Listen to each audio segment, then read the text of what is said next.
Moja kati ya swali ambalo watu wengi sana wanajiuliza ni kwamba kwa nini kuna watu wanafanikiwa, kwa nini kuna watu hawafanikiwi? Au kuna watu pia wanajiuliza kwa nini matajiri wanaendelea kuwa matajiri na kwa nini maskini wanaendelea kuwa maskini. Sasa hili swali lina majibu mengi, lakini jibu mojawapo ambalo ni kubwa sana ni kwamba watu wengi wanafanikiwa na watu wengi hawafanikiwi kwa sababu ya maamuzi. Kama kuna kitu ambacho kinaamua mafanikio ya mtu au kutokufanikiwa kwa mtu, ni maamuzi anayoyafanya. Kila unapoamka kuna maamuzi unayafanya mpaka unapoelekea kulala. Na hii inathibitishwa na utafiti uliofanyika unaonyesha kwamba maskini na matajiri wanatofautiana takriban tabia 300.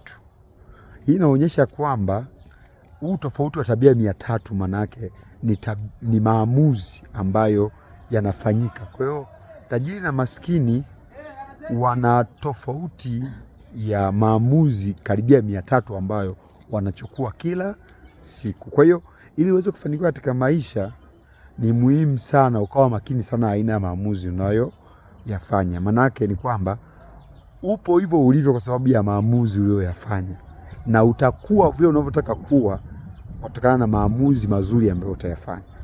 Katika maisha hakikisha kwamba unakuwa makini katika maamuzi unayofanya, kwa sababu hayo maamuzi ndio yanaamua wewe ufanikiwe au usifanikiwe. Hayo maamuzi ndio yanakufanikiwa ushinde au usishindwe.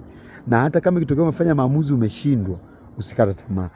Hakikisha kwamba unajifanyia tathmini na kuangalia kwa nini nimeshindwa. Je, maamuzi gani mabaya nilifanya? Je, ujiulize maamuzi gani mema inabidi nifanye ili niweze kufanikiwa katika maisha.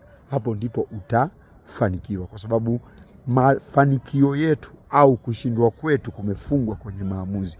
Maamuzi ndio ambayo yanaamua mtu awe bilionea, maamuzi pia yanaamua mtu awe milionea, maamuzi pia yanaamua mtu awe elfonea, maamuzi pia ndio yanaamua mtu awe trilionea. Lakini pia maamuzi ndio yanaamua mtu afanikiwe kwenye kila eneo la maisha yake. Ukiona mtu anafanikiwa sana katika ndoa yake ni nzuri, ujue ni kwa sababu ya maamuzi mazuri aliyofanya. Ukiona mtu amefanikiwa kwenye biashara, ujue kuna maamuzi mazuri kwenye biashara aliamua. Ukiona mtu amefanikiwa sana kwenye elimu, ujue kuna maamuzi mazuri katika elimu ambayo alifanya. Badilisha fikra, badilisha maisha ili ufanikiwe.